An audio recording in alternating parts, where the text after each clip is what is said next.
Hi friends, जय जगन्नाथ, जय माँ तारिणी। आज न्यू और फ्रेश वाला ब्लॉग को आपको स्वागत जनाऊँ। मिकी तो सांग मैंने आज अच्छी संडे। तो संडे रे एबे हेलाणी आसिकी टाइम केतेटा माने कहबी गोटे हेलाणी। आसला बेले मते मार्केट मिलगला पोहला माछ। बहुत दिन है जेहेतु पोहला माछ खाई नथली तो पोहला माछ नहीं आसी। तो बनैबा पोहला माछरे गोटे टेस्टी और यम्मी रेसिपी। आपण मैंने वीडियो कंटिन्यू रुहतु, वीडियो को लास्ट जाए देखते तो जानीपारे आज आम रेसिपी पोहला माछ बेसर केमती कौन बना हो। तो स्टे ट्यून सांग माने।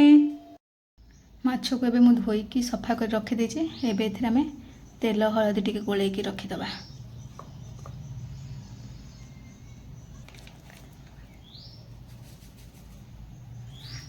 तेल हळदी आउ लंका गुंड सोरिष तेल यूज करिवे। सोरिष तेल रे माछ मैरिनेट कले तार टेस्ट गोटे बहुत भल आसे। तो ये आपको भल से गोले दबा। गोले की टिके अध घंटे छाड़ीदबा जमती कि तेल हलदी माछ को माने बहुत बढ़िया से मैरिनेट हम।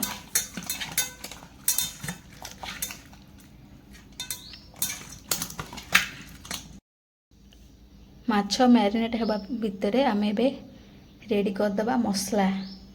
जेहेतु पोहला माछ बेसर हम तो बेसर पाई मसला रेडी करिया। को बेसर पाई को मसला यूज करछि मु आपन मानको देखौछि। माछ बेसर पाई मु एबे एठी मसला रे नै जाइछि 2 बड़ चामच हळदिया सोरिष, गोटे छोट चामच जीरा, छोट चामच कला सोरिष, पियाज, 2टा सुखला लंका आ रसुण। एबे हम एथिरे देई दबा अल्प माने लूण देकी ताकू ग्राइंड करदबा। लूण दबा द्वारा कौन ना आमर जो सोरिषर गोटे राइतिलिया टेस्ट थाए सेटा जमा आसबनी तरकारी आ खायापे बहुत बढ़िया लगे। तो ये आम आपको ग्राइंड करदा मसला सब। माछ फ्राए करने मुझे नहीं जाइए गोटे नॉनस्टिक कड़ई आती सोरिष तेल। तेल गरम हो आसले एबे आम ए मैरिनेट कर रखि माछ को देदेबा। माछ गोटे साइड फ्राए हो आसला आम आ गोटे साइड को उल्टे फ्राए कर देखा पूरा रेड रेड फ्राए हो गई। तो आम आपको उल्टे दबा आ गोटे आरपट साइड को भाजी हाँपा।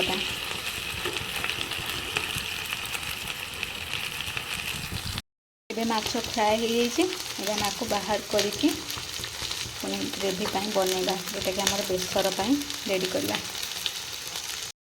जो कड़ई रे मु माछ भाजी थी से कड़ई रे ही तेल रे मु दे दूचे बे अल्प सोरिष,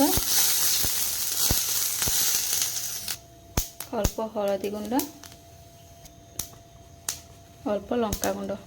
हळदी गुंड और लंका गुंड जदि आपण आगुरु दउचनी तेल रे तो तरकार माने लुकटा गोटे बहुत बढ़िया आसीबो। एबे हम एथिरे दे देबा बाटी की रखिबा मसला।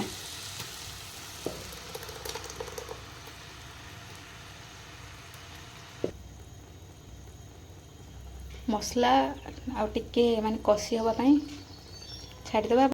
एबे हम एथिरे दे देबा काटिकी रखिथिबा टमाटो। टेस्ट अनुसार लूण आपणकर टेस्ट अनुसार लूणर क्वांटिटी कम बेसी करि परिबे। माछ बेसर टेस्ट को एनहांस करिया पई एबे हम दे देबा एथिरे 2टा कंचा लंका टेस्ट माने जो माछ बेसर टेस्ट को बहुत बढ़िया माने एरोमेटिक स्मेल भी दबो ता सहित टेस्ट को भी बहुत बढ़िया से एनहांस करिवो।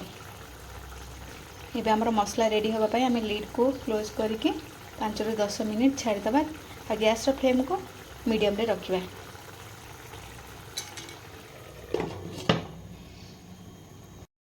देखिबा लीड खोली के केमती कोन रेडी हिची मसला। एथिरे बे हम ऐड कर दबा पानी।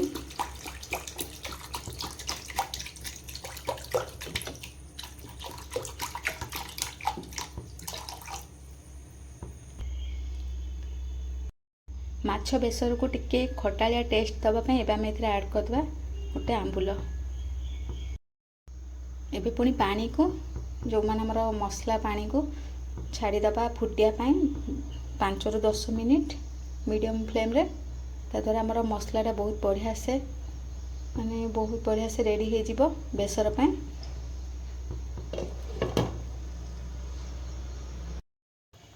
एबे हमर ग्रेवी फुटी आसलानी और देखंतु ग्रेवी भी टिके थिक ही आसलानी। एबे हम इथरे ऐड कर दबा हमर भाजी की रखिथिबा माछ को।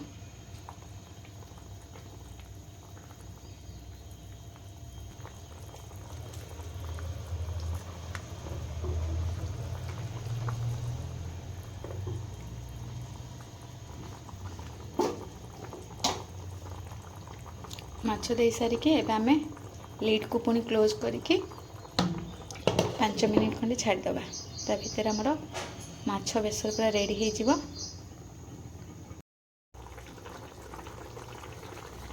एबे आमे इथरे ऐड कर दबा अल्प फिश मसला।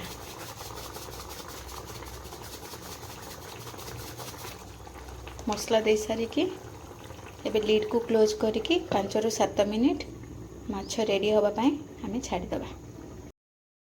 एबे हमर रेडी हो जाई टेस्टी टेस्टी यमी यमी पोहला माछ बेसर। जेहेतु माने पड़ी बहुत सारा सोरिष बटा दिया है तो कलर टिके येलो टाइप रही कैमेरा रे देखा जाउछे किंतु लुक वाइज बहुत बढ़िया देखा जाउछे।